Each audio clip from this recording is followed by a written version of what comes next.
Hi. Do any of you know a person called Yogi Berra? Yogi Berra was the famous American baseball player. I could never quite tell whether he was a genius or a little bit weird and just simply eccentric. Yeah, the strangest sayings.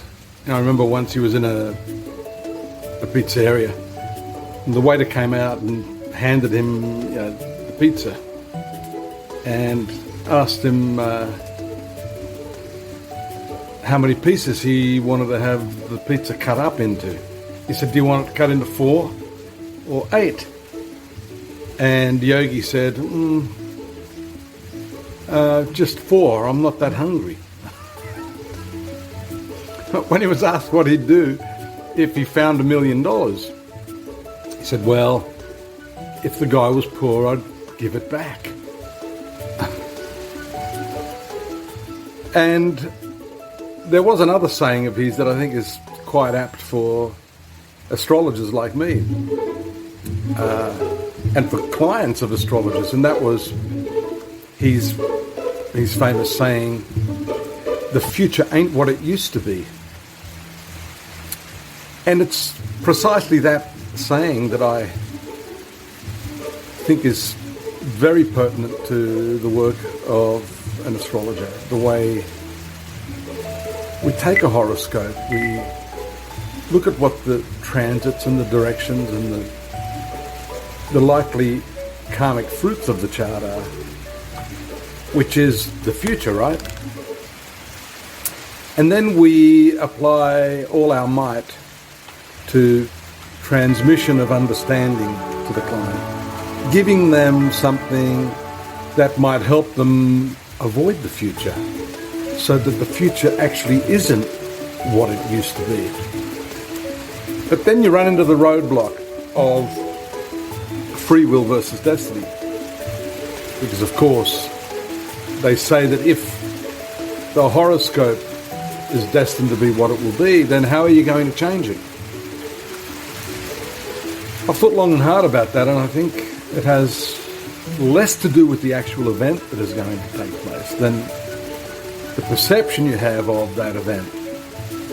I remember many, many years ago I was working in a hospice in Sydney with the dying people there. I wanted to get close to death.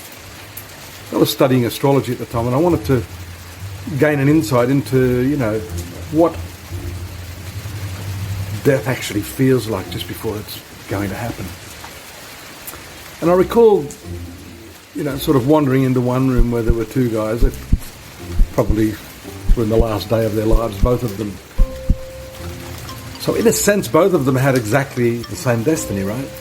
They're both going to die on that day. And in fact, they both did die on that day. But they were poles apart in terms of the experience they were having about death.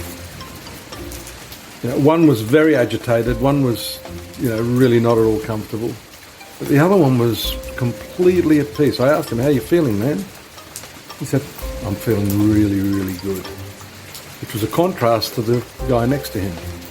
So the point I'm making there is that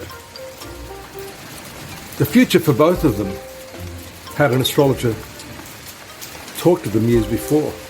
And if he was a good astrologer, would predict that they would both die on this particular day. But of course, the fate or destiny of both of those guys, though the event was identical, the fate was very, very different. You see, one had a fate which was turbulent, uneasy.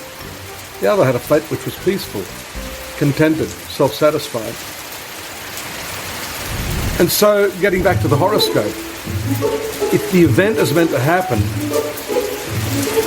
it doesn't mean that we can't change the destiny even if the event is the same. So, when I look at a horoscope, I'd like to think, if I'm re-engineering your destiny, that the future really ain't what it used to be. See you at astrology.com.au, and you're welcome to drop me a line. Take care. I've got to stop anyhow. The rain is pouring down. I wonder if that's an omen. See ya. Bye.